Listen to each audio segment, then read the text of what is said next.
I've travelled to Egypt for a very special anniversary.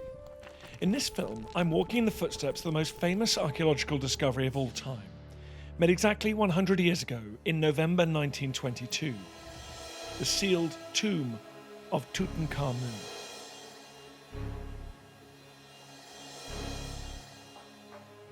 I'm venturing into the Valley of the Kings and deep into Tutankhamun's final resting place. No one had ever found anything like this in the Valley of Kings, or frankly anywhere else. And I go to Oxford for a very special exploration of the incredible archives that meticulously record Howard Carter's exploration. That's almost ghostly, isn't it? This is a glass plate negative. This is incredible. And reveal the surprising appearance of the discoveries of a century ago. And you've got Carter's notes for that moment? Yes. Heavy wooden coffin, completely covered in gold foil. Journey with me as I come face to face with Tutankhamun.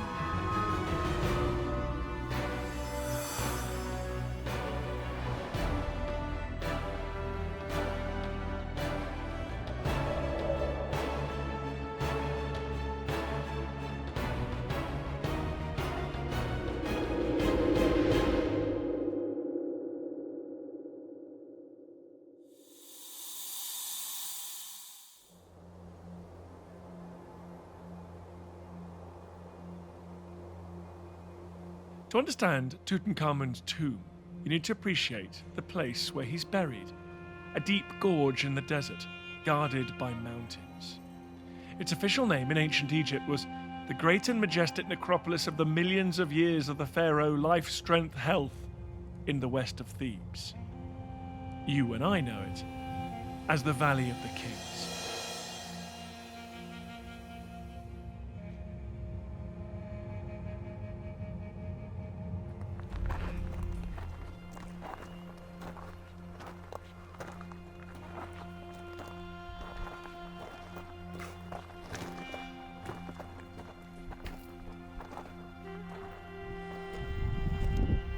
To get the bigger picture, I'm climbing up above the valley before the full force of the searing Egyptian heat sets in.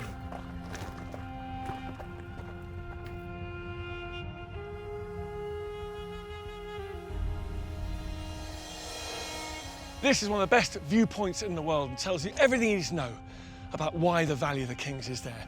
There it is, that rocky gorge down there filled with pharaohs buried 3,500 years ago. They're here because they're out in the middle of the desert, their tombs can be protected, and they're also in the shadow of that wonderful pyramid-like peak up there that reminds them of the pyramids of their ancient forebears. And down here, you've got this green ribbon running through the Sahara, the Nile Valley. There it is, the Nile over there. On the far side, the ancient city of Thebes, the capital of Egypt. Modern-day Luxor on top of it with its remarkable ancient Egyptian temples. And here, on the very edge of the desert, you've got powerful pharaohs like Hatshepsut and Ramesses building their mighty temples on the edge of the desert. That is the land of the living. This is the land of the dead.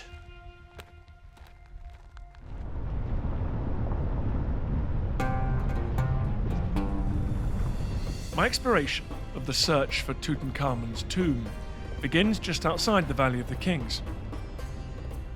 Tucked on the opposite side of its protective mountains is the beautiful temple built by the great female pharaoh Hatshepsut, who ruled over 100 years before Tutankhamun.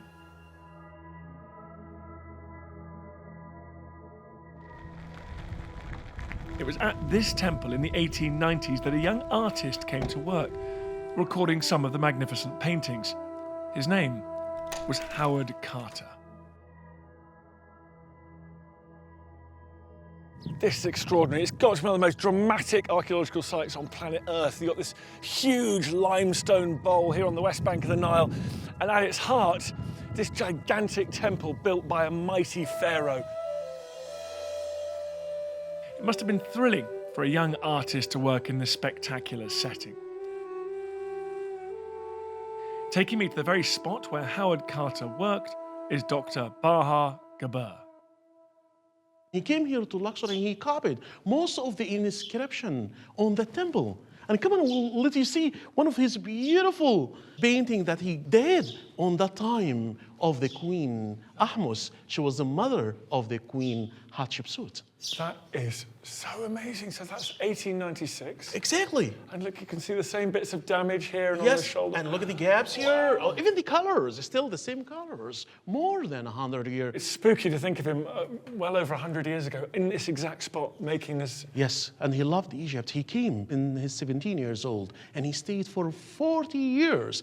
And so I guess through being an artist and then he became an inspector, so he's slowly just teaching himself the business of archaeology and Egyptology. I think he actually loved to be in an archaeological site, to dig by himself, to discover the tombs and the temples here. When you start your work, enjoying all these beautiful paintings around you, on the end, you will be a great Egyptologist. After years of painstaking, obsessive work, including many setbacks, Carter eventually managed to get permission to dig in the Valley of the Kings through his great sponsor, Lord Carnarvon. Carter built a house as close to the valley as he could manage.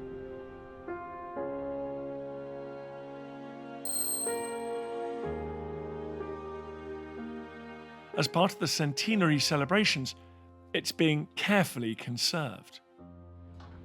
I'm meeting architectural historian Dr. Nicholas Warner, who's in charge of the project.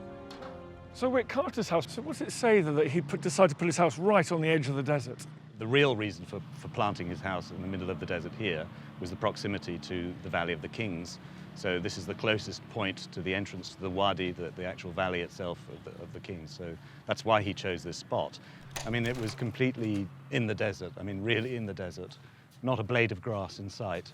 And the place was actually called the Place of the Flies. So you can imagine that it must have been quite difficult from that point of view as well. I guess it's far more efficient in terms of his time. He's right next to dig sites. Absolutely. He doesn't have to commute back and forwards across the Nile. It feels like quite a statement, though, coming to live right here in the desert as close as he can to his work.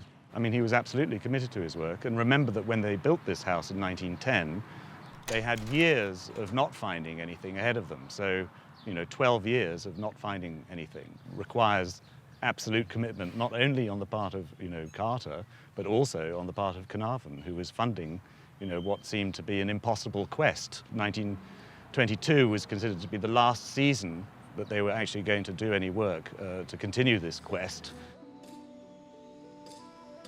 The conservation work is helping to reveal how Carter's purpose-built house reflected his personality.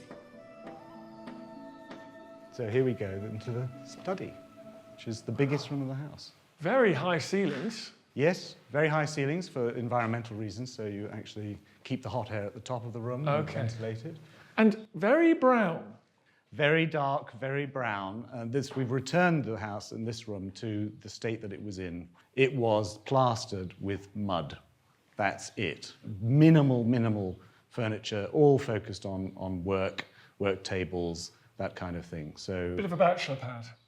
yes. Pretty Spartan, but no distractions. No, very few. I think there's a postcard from him when the house was built to his niece. And on the back of the card it says, "My desert home, no buses or trams pass here."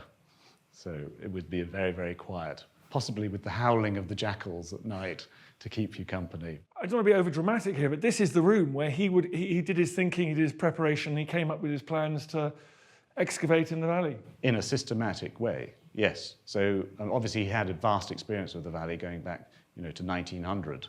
So many years of work in which he tried systematically to excavate all of the hitherto unexcavated areas of the valley. Imagine all those years of basically not finding what he was looking for. And Extraordinary commitment. I mean, I would have given up myself, I think, years earlier. Such was the drive and the financing, don't forget that. I mean, it's not possible to do these things for nothing. So the fact that Lord Carnarvon was a consistent and generous sponsor is an important part of the success story. Out of that window, you can see the road to the valley. I mean, you couldn't be any closer. Yes, yes. It's still, you know, half an hour donkey ride, so it's not that close, but it's certainly closer than anybody else. And you've been in Egypt for a long time. He was pretty tough. He was used to this climate and this living. Yes, compounded by the fact that he wore a tweed jacket and flannel belt most of the time, which is something that I personally can't comprehend at all. Madness. So, and you see these photographs of when he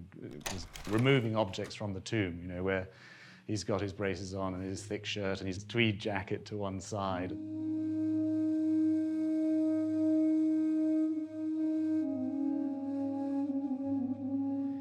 What I'm taking away from that building is just how single-minded Carter was. He's living a bit like a hermit on the edge of the desert, everything around him so functional, all giving himself the best chance of realizing his ambition and finding that tomb. He was completely convinced, but he must have been very convincing as well, because he managed to get Carnarvon to back him, to find not just any old tomb out there, but one particular one, a needle in a haystack. Previous work by other archaeologists in the valley had suggested that there could be a missing tomb belonging to an obscure New Kingdom pharaoh who died in 1323 BC. He was known as Tutankhamun. The prospect of finding Tutankhamun's lost tomb certainly helped to inspire Howard Carter's main financial backer in Britain, Lord Carnarvon.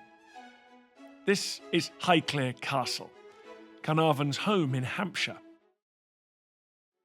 I'm meeting Fiona, Countess of Carnarvon, who looks after the family collection. He would have known this room like this, would he? It wouldn't have changed enormously. I think more tables, more candlelight, but he'd have certainly enjoyed reading the books in the library. There's 6,500 rather amazing books.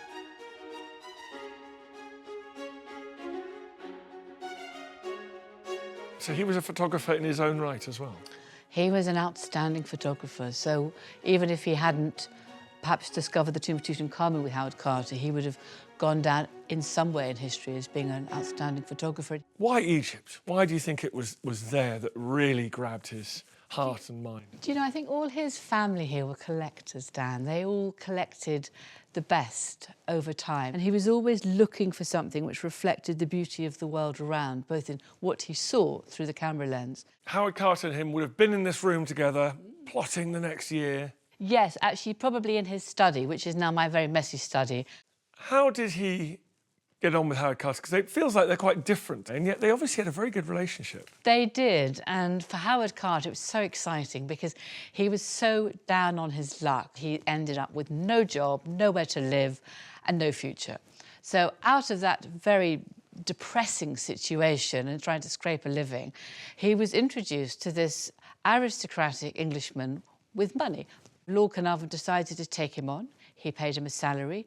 He built him a house. So that all happened, and he was suddenly thinking, you know, I've got a future and my achievements and my knowledge are valued. So they shared a love of Egyptology, but they also zoned in on one particular pharaoh, didn't they? They did. I think it came down to the fact that, to start with, Carnarvon and Carter were spectators watching the American Theodore Davis work in the Valley of the Kings, and he always seemed to be having these triumphant finds. One of them was apparently the tomb of Tutankhamun, and Gaston Maspero wrote a very good paper on it. And at the end, he said somewhat portentously that they thought they'd found the tomb of Tutankhamun. But something in the future might prove them wrong, was sort of one of Maspero's last lines in this book. And Howard Carter and Lord Carnarvon both thought that actually they hadn't found the tomb of Tutankhamun. They'd found the cache, they found part of his embalming process, and this was not the tomb of a pharaoh. So it was missing. So that's why when they first got the valley, concession to the Valley of the Kings, and they knew that around the tomb of Ramses VI, there were workmen's huts, so no one had looked underneath. You've been through the archives. I'm sure there's a few accounts in there. What do you think it cost him, all this? His widow said that she thought he'd spent £45,000 in those terms excavating in Egypt in the lead-up to the discovery of Tutankhamun. So that's several million. I'd have thought it's about £20 million. £20 million. Something today. like that in today's world. I mean, it was a huge Ooh. amount of money. Finally, the fruits of all that dedication, effort and money start to pay off. To see the evidence for that, I've travelled to Oxford. This is where all Howard Carter's notes and photographs are stored. I've come to explore a very special exhibition at the Bodleian's Western Library, Excavating the Archives. It begins with a simple note, written a century ago. This is one of the most famous diary extracts in history. It's from the 4th of November 1922, and you can see the few words have been scrawled across the page any old how, showing the excitement of the writer. That man was Howard Carter, and he writes simply, "First steps of tomb found." He was usually rather meticulous at making notes, so the fact that he's just scrawled that across the page, I think really gives you an insight into his state of mind, his excitement. For years, he'd dreamt of this moment. This could be the climax of his career. The next day, Carter made a more considered entry after he dug down further and discovered some absolutely vital clues. Discovered tomb under tomb of Ramesses VI. Investigated same and found seals intact. Seals intact. That phrase speaks volumes. This appeared to be an undisturbed Egyptian royal tomb.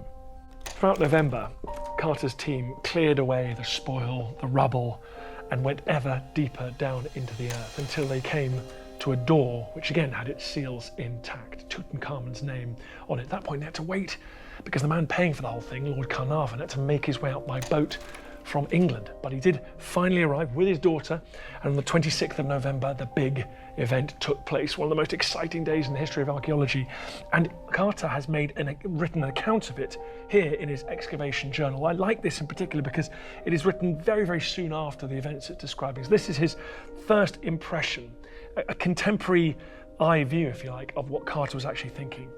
Carter writes the now famous sentences. They'd made a sort of crack in the door, and he held up a candle. Some rotten air escaped from the tomb, and he's peering through into the darkness. There was naturally a short suspense for those present who could not see, because only Carter was looking through the door. When Carnarvon said to me, "Can you see anything?" I replied to him, "Yes, it is wonderful." Carter was looking in here through the entrance. If he'd turned left, he'd have seen these chariot wheels that the pharaoh would have needed for his chariots, in which he'd like to be depicted on. Then you get foodstuffs and clothing, all the things pharaoh would have needed to live a healthy, eternal life.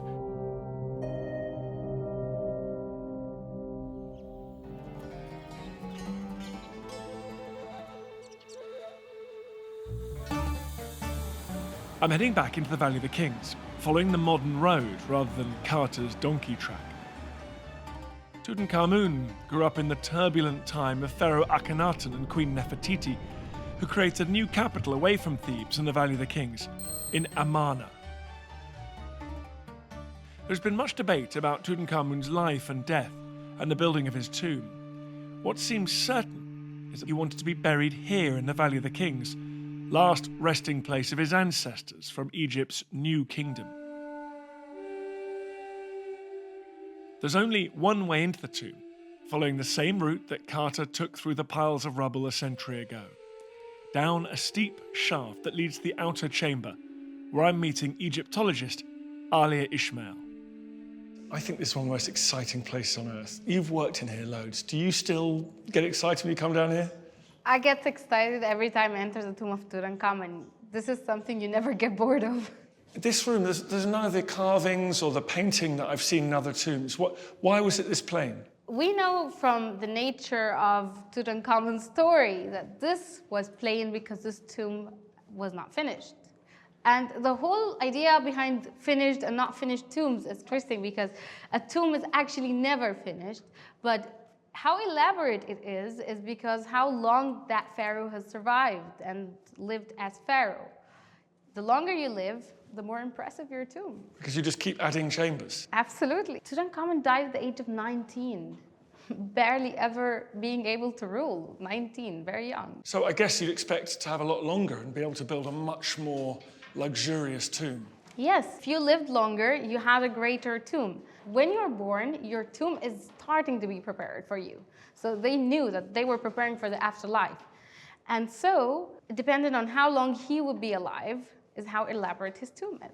He died all of a sudden, and they pretty much had to finish it up quickly. So that's why there's no painting on these walls. But the room was full.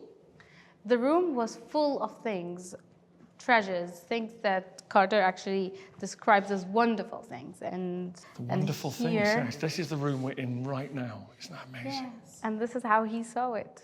And everything is thrown and cluttered and messy. So coming in here, you would think, I mean, did people just stash things? Did they not think about putting it in order? Carter was very happy that he found all this treasure. But at the moment when he saw it, he was frightened that this would be a cache and not actually a tomb, because he wanted to find the tomb. He didn't want a cache. So what's a cachet? A royal cache is a place where priests would hide and stack away all the mummies, statues, treasures, everything. And they would only do that when they were scared that these would be harmed, and they would do it as a form of a safety. By the candlelight, it would have just been flickering. It would have been just magical. When did he start to realize that maybe he did have a tomb on his hands?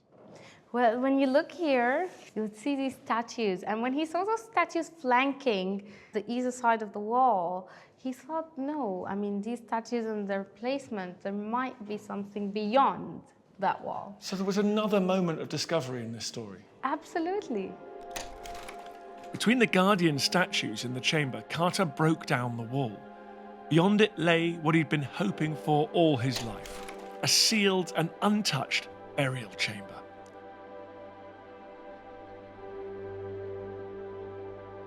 Initially, there were great, huge golden shrines, big golden boxes, one inside another, like Russian dolls. He removed those all carefully, and he came to this red granite sarcophagus. He knew it was Tutankhamun's because there's the cartouche, Tutankhamun's royal name, and there's his birth name, Tutankhamun there, guarded by the goddesses. This was hopefully going to be the only intact royal burial ever found in the Valley of the Kings. No one had ever found anything like this in the Valley of Kings, or frankly, anywhere else.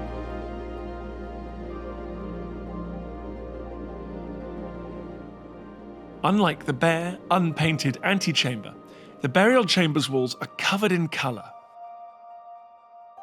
This burial chamber has some of the art that we usually associate with the burial chamber of pharaohs. We see Tutankhamun depicted all over the place. This is in fact his eye, his prime minister, and the man who very suspiciously succeeded him in power, although he didn't last very long. He's got the cheetah skin wrapped around him. He is giving life, giving new life to Tutankhamun here as a mummy. We come through here, we get Tutankhamun with his snake crown, being greeted by the goddess of the West, the goddess of the dead, basically. And here we have Tutankhamun with his ka, which is sort of spiritual body double, being greeted by Osiris, Lord of the Dead, into the afterlife.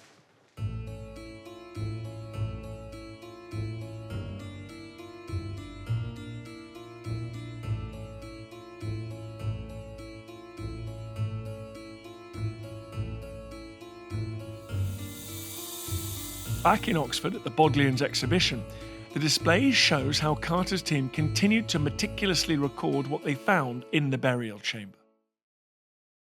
We also have an extraordinary range of photographs of the objects themselves and of the recovery taking place. They were taken by a photographer called Harry Burton, and here are prints themselves. You can see Anubis in the so-called treasury. Anubis is the jackal god. Look at that linen shawl was placed around him thousands of years ago. I love this one here, shows those two statues seemingly guarding the entrance to the burial chamber that lay beyond that wall. And you also get, well, posed, but you get some very interesting images of the team going about their work of excavation, breaking through a wall in this case, and lifting up one of the shrine lids there. What's striking is that none of the pictures are any of the Egyptian workers named and credited with their roles. And that's particularly odd in this portrait of this young man here. Such a beautiful picture. He's been made to pose with one of the pendants found in the tomb of Tutankhamun. And it was only in much later life that a local man called Hussein Abdelrazul emerged and said that he was the boy and had a role in the excavation.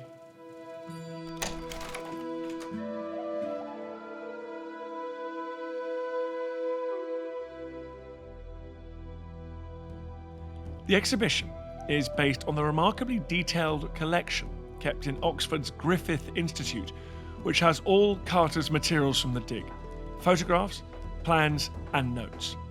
I'm having a special private view with curator Daniela Rosano.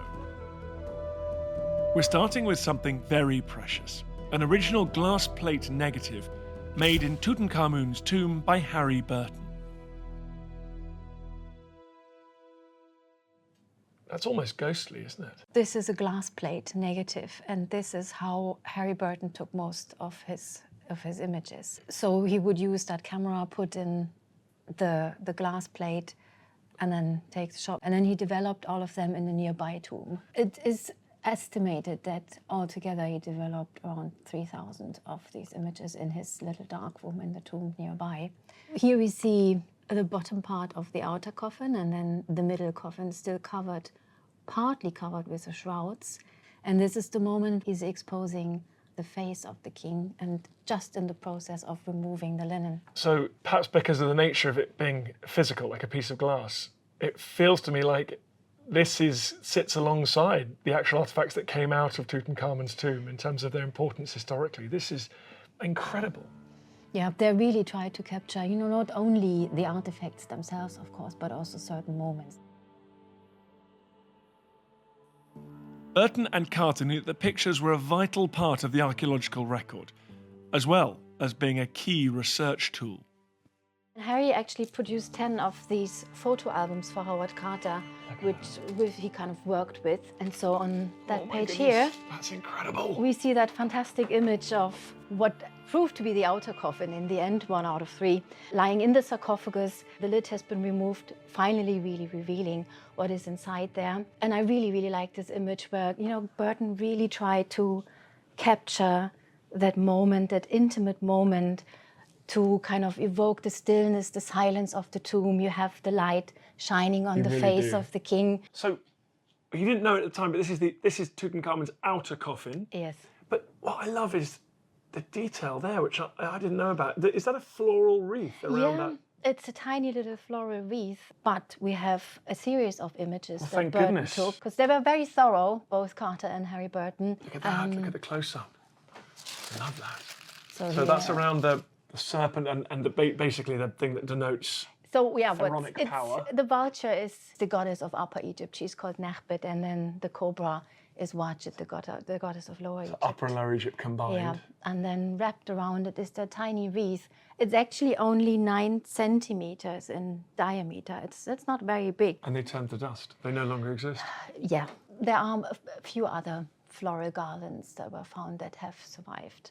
But this one, unfortunately, didn't. We're so lucky, even though that hadn't survived, that they were able to take such extraordinary photographs. Yes, they were absolutely meticulous in documenting everything as best as possible. And we don't only have the photographs, we also have a series of object cards that were made. And we even have that amazing sketch, so where Newberry, the botanist, tried to show how the individual leaves were bound together. It's just a reminder of the exquisite attention detail that they put into everything. Absolutely. I mean, I think it speaks volumes that altogether it took 10 years to record the tomb, which in theory only consisted of 4 rooms, but was packed with more than 5,000 objects. It was also a very, very good thing that Carter happened to be a trained artist, but also that he had Harry Burton as the photographer, who was arguably the finest archaeological photographer of his time. The photographs also reveal incredible story, including some of the last-minute problems that were encountered in the tomb nearly 3,350 years ago when Tutankhamun was buried. So one of the quite amazing things is you can see here, there's this kind of black edge, and that was actually where they had to chop off part of the feet. Because it wasn't flush, it didn't close Yeah, properly. they realized that the lid of the sarcophagus doesn't close, so they decided to chop off the upper part. And when we say they, I keep thinking it's the 20th century Howard Carter. This is the ancient Egyptians. This is 3,000 years ago. Exactly, we can still learn something about the funerary by looking at the archival records. But you can imagine the panic. They've gone through all the ritual, the lid goes on, and it doesn't quite close properly. Yes, but I mean, I'm wondering if these things happen quite often, to be honest. And we can see they try to make good of it by pouring a lot of dark resin over it, which then trickled down the gilded coffin. Everything else is so perfect, and then you've got this curious, sort of very all too human mistake at the feet. Yes, but this is where you get the touch of the real. Oh, yeah. That's the amazing thing, including also the floral wreath, which I don't know might have been put down by a priest, but maybe also by his wife. We don't know. Whether it's the chipping away of that or the placing of the floral wreath, it's things that connect you with not just a period of history, but with a precise second over millennia. Yeah. But this was just the outer coffin. Carter knew there must be other, even more spectacular layers inside, each of which had to be carefully recorded before opening the next. It was painstaking work, with the constant risk of damaging these priceless objects. We know that Burton spent about 4 days to take images of everything. And then it was the moment where they decided to lift the lid. It was the 13th of October in 1925 that the big day had come. And you've got Carter's notes for that moment. Yes, and So they're cool. quite extensive. And I don't mind his handwriting, actually. I've seen worse. The tackle being in position. By midday, the lid was very slowly raised. The coffin, it came up fairly readily, without mishap, revealing a second anthropoid coffin covered with a thin, gossamer linen sheet, darkened and decayed, upon which were lying over the breast of the coffin floral garlands and a separate wreath of flowers. I mean, if I could be anywhere in the last 150 years, I would have been in the tomb at this moment. It is unbearably exciting. And you would have been very privileged. There was only a very small group of people allowed inside. I have to say, personally, I find this image quite spooking when the middle coffin is still covered. I mean, it's not the image that people have in mind when they think of the sarcophagi, of course. In the museum, you see them as individual star pieces now. Carter, the experienced Egyptologist, was stunned by the ancient floral tributes. No one had seen anything like this before. He does explicitly said, among all the splendor, there's nothing so beautiful like these few withered leaves of flowers, yeah. I must have seen these pictures, I do get that impression. What must have been so enticing is that you can see through the shroud, and there are tears and gaps in the shroud there, and he says, underneath the linen sheet or shroud, in places a glimpse can be obtained of elaborate multicoloured glass inlay upon fine gold work, and that's what you can see there. So Yeah. even at this stage, the next stage beckons. Yeah, again, you have the coffin in the shape of a human, but quite astonishing on that sarcophagus is that it has all these inlays. So this is afterwards when it's been removed from the other coffin. Yeah, so that's one of the so-called studio photographs that Burton took after conservation had taken place. This time, the face, the ears, the beard, the hands were actually made of gold. What? Yeah, and then the eyebrows, the eyelids are inlaid blue-colored glass again. And so these are the hieroglyphs that you can see on the surface. That's some of them. So, you see these two columns with inscriptions, but on the side there were inscriptions as well. And so Carter made that little sketch of the shape of the coffin with the numbers that you can understand where part of the inscriptions were placed, and then he copied them. The hieroglyphs all simply repeat familiar prayers associated with death and the afterlife. I get very frustrated that the hieroglyphs never say anything interesting historically. I mean, we do know the man for the inscriptions, Alan Gardiner, was a bit frustrated. Oh, really? That, what he hoped to find were boxes with papyri, of course, Yes. giving us some Bit of historical biographical information detail, yeah. about that, very dubious period, the Amarna period. And are they getting more valuable as we go down through the layers? Yes, they do. Okay. But at this point, one of the mysteries was solved because everyone was wondering why the three coffins are so extremely heavy. And then it turned out, because the inner one was made of pure gold, weighing more than 100 kilos. In a coffin, let's go. So this is the last of 3 coffins, is it? Yes, so that's the last my of goodness. 3 coffins. Wow. And again, this is like, I think, one of the most spookiest images I can think of. So the last coffin proved to be made of pure gold. Again, you have these floral colors, shrouds. And so we're all so used to seeing those images of the coffins. They're some of the most reproduced images on Earth, but we don't see the condition in which they were actually found by Carter. This is a completely different way of looking at it. I mean, I think all of the 3 coffins, but in particular the inner one and also the mask, looks so different when you see these photographs that Burton took of the objects in situ, with the linen shrouds and the floral colors.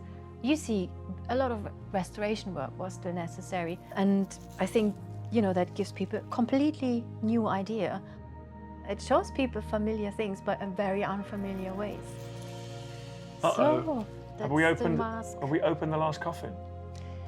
That's it. So this is the body of Tutankhamun with his death mask. Yes, so that's the lid of the inner coffin taken off, and then finally we have a look at the king's mummified body, Oh my goodness.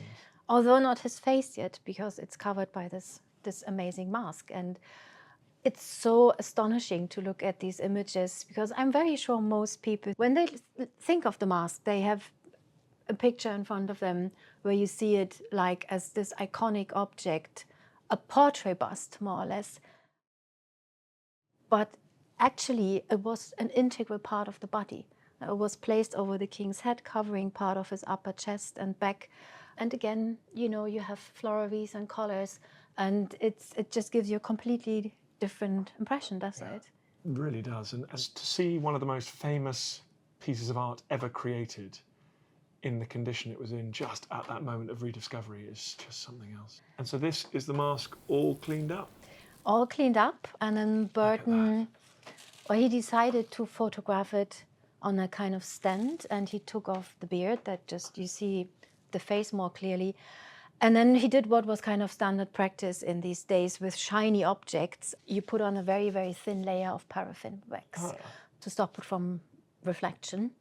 And so in that way, you can see the really subtle modeling of the face. Carter, of course, produces a lot of record cards again, describing the mask, the pierced ears, again, the vulture and the cobra, the color, the materials, the inlaid eyes, the pupils made of obsidian, the eyebrows, everything. So we've learned everything we can learn from the outer coffins, from the mask. It now goes inside. Now we are finally going inside, and starting on the 11th of November 1925. So we're talking about, this is already the 4th season. And then finally the big day has come, and a committee is gathered. Yeah, the great and the good have arrived. Of course, including Carter. Pierre Lacour was the head of the Antiquity Service, other Egyptian authority members. And what's so fascinating is looking at the surroundings. They're in one of the Valley of the King's tombs. Yeah. So far it's been conjectural, meaning no one's ever... What does a pharaoh look like in his sarcophagus? No one's ever known. Okay. Exactly. No, what would he look like? What would be on his body? And then over the course of 9 days, they discover more than 150 objects on the body. And then Carter produced probably some of my favorite archaeological records ever. Beautiful. A series of 18 so-called autopsy drawings. What you see here are 2 of them. And so already all along, while they are unwrapping, he is meticulously describing everything in his journal already during that moment, giving numbers to the individual objects. No? So everything on the body has the number 2, 5, 6. And then, you know, he starts numbering them with A, B, C, D. Of course, he's quickly running out. He reaches that. So what you can see here, of course, we've already reached triple O and triple P amazing. amulets. No? That vulture, and then here, the amazing scarab. They are just beautiful drawings in their own right, let alone what they're actually portraying. No, so with these drawings, he really tried to exactly capture the position of each object. So when another layer of bandages was removed and more objects were visible, he produced the next autopsy drawing. So it's basically now the images. We're going more or less through the body, so to speak, you see. He was covered in jewellery. He was. Goodness me. And there's the famous sandals. Yes, the sandals. all of that adornment and you finally see just the old bones, that's all we are Yeah. at the end of it. But it's so striking just that we've come through so much splendor and so much adornment, so much religion and mythology, and yet at the end of the day, there's just a little blackened skeleton right at the heart. Yes, and it is a little 19-year-old man. Yeah. No, I think it's important not to forget it. We're talking about someone who died prematurely and unexpectedly. So you have his body, and then you have the mask, but then you have the 3 coffins, the sarcophagus, the 4 shrines, the burial chamber, the whole tomb, and then of course the Valley of the Kings, and all of that protecting Tutankhamun. To mark the centenary of the discovery of Tutankhamun's tomb, Daniela has come up with a rather special project. She commissioned an Oxford florist, the garden, to recreate one of the smallest floral tributes discovered on the outer coffin, using the precise notes and photographs made by Carter's team. Florist Ellie Murphy has been working hard to recreate something that was originally made for Tutankhamun's tomb. I like to do something a bit different, and I feel like this is like nobody ever gets asked to do this, so this is like a special thing. Like anybody will tell you, I like to do little fiddly things. This is basically right up my street. Kind of grabbed it with both hands when it came along. Even though times changed, we still use flowers to say different things, so I guess that hasn't changed. Ellie is using the same types of flowers and arranging them exactly as recorded by Carter's team. So we are using cornflowers, and these ones have been preserved, and they've actually kept their colour really nicely. And we're using olive leaves alternately inside out and right side out to give the green and grey as we go along. And we're using bindweed because we wanted to keep it as natural and as similar to the photo as possible. They've laid them out in the description right way round and wrong way round so that you get like a nice repetition of silver and green as you go along. I'm joining Daniela and Professor Richard Parkinson to get a first glimpse of the recreation. Hi, Ellie. See you again. You've been making our amazing wreath. Yes, let me get it for you. I think you're going to be pleased. Were you pleased making it, or was it a labour of love? No, it was a learning curve for sure, but we've got there. Look at that. Yeah. Oh, wow. It's quite similar to the picture, I think. It looks exact. Yeah. That's incredible. Nice deep blue of the cornflowers. Yeah. Yeah. And the size and the proportions work Yeah. with the cornflowers, yeah. It's the opposite to all that gold and that hard metal. It's completely the other end of the spectrum, isn't it? And placed on the coffin, you just have that wall of plain gold, and then this texture, the colour, and the colour of that blue is incredible. I mean, that really would catch the eye and stand out in the funeral ceremony. Absolutely. Yeah, and even the little detail that, the leaves are alternating with the green side and the silver side. Yeah. I mean, it's amazing what you made out of the images and the object cards and the drawings we gave you. And it's so moving to see it in real life. I'm very struck by how organic that feels next to the beautifully crafted gold. We think of the sophistication of the metallurgy and the material culture. This feels kind of childlike and from a different period. And it's a wall of plain gold, and then you just have this brilliant blue and the green of the olive leaves, some shiny, some white, against it. I think it humanises it. It changes it completely, doesn't Somebody it? must have put that on the coffin after it was loaded to the sarcophagus, after it was all sealed up. So that's the final act before they close the great stone lid. It looks beautiful. Do you think it's the first time anyone's attempted to recapture that? I think I'm pretty sure. I'm pretty sure. And Ellie, just to be clear, how much of this did you have to sort of make up, and how much could you actually reconstruct from the diagrams and the photographs? So the diagrams made it really easy because there was like a cross section. It's fiddly, but it's really simple once you read the instructions. It had all the measurements and what goes where. So those diagrams were pretty accurate. Spot on, yeah. And it's funny because so much has changed in the religious devotions since the ancient Egyptians, but some things have stayed the same. You're still a florist, people still come in here and ask for garlands and wreaths. Wreaths every single day, yeah, every morning we will send out tributes. And that's why we really wanted to use this for commemorating the anniversary, to remind people it's not just a golden adventure, it's about the death of a young man. He's the same age as the undergraduates at Oxford, so it's really trying to just bring back the humanity Yeah, it's such a pretty little wreath. It speaks volumes. It was a pleasure to make it.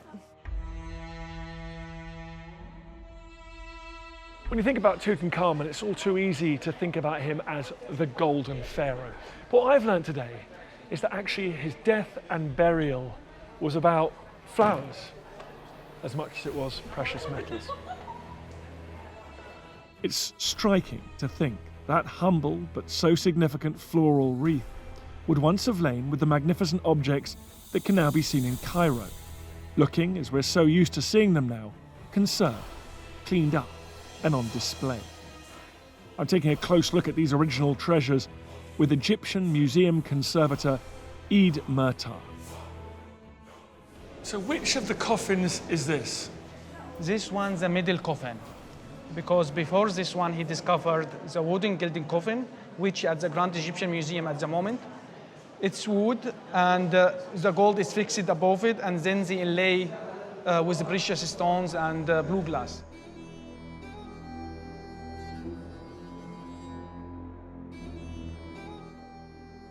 Eid has been part of a team using modern techniques to find out how these objects were originally made. When you look closely for the object, of course you have more information. And when you make examination or using non-destructive methods like microscopic picture or X-ray fluorescence techniques for analysis, you can discover a lot of things. Like, for example, the gold sheets they used to make this coffin, it's not only one gold sheet. There's different ones made from different alloys from gold. For example, we have gold with silver and with copper, but not the same amount, and that means it's different sheets. 100 years later, you're still learning things from this. And I'm sure after 100 years more, the new generations will still discover new things. It's full of stories, full of mysteries, and we're still learning more about this object until the moment.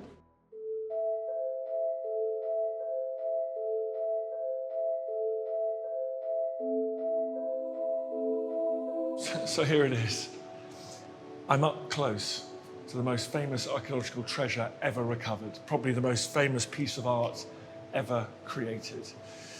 It's a golden death mask of Tutankhamun. It sat right next to his mummy, underground, inside those coffins and sarcophagus for 3,000 years. And yet here it is, almost like it's new. When I'm this close, I realize it's not only a thing of extraordinary beauty, but it is such a powerful representation of the young man himself. You feel like you're in his presence. It's breathtaking.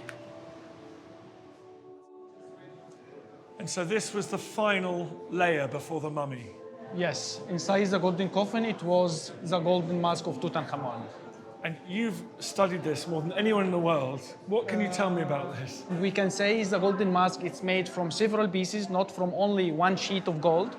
And then they join these pieces together, even with soldering, as you can see with the face, because the face it was as one part, or even with the small screw to fix the two layers together. We have here different kind of layers. We have precious stones and we have blue glass on the beard, because the beard it's made from two layers. One like external tube, and it's inserted inside half a tube. It's made to be used as a tenon to hold the beard. It looks very lifelike. This is how the pharaoh would have tried to present himself. Yes, so they want to present themselves with the same shape of the mummy because they thought they will have a new life after that. So that's why they want the soul to identify his mummy or his body.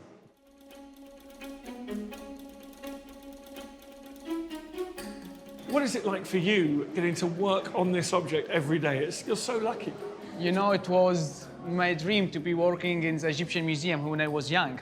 And because this object, and when I start my job here in 2011, I never thought I will be working with the golden mask of Tutankhamun. It was a wonderful feeling, and I think it's one of the main unique moments in my life.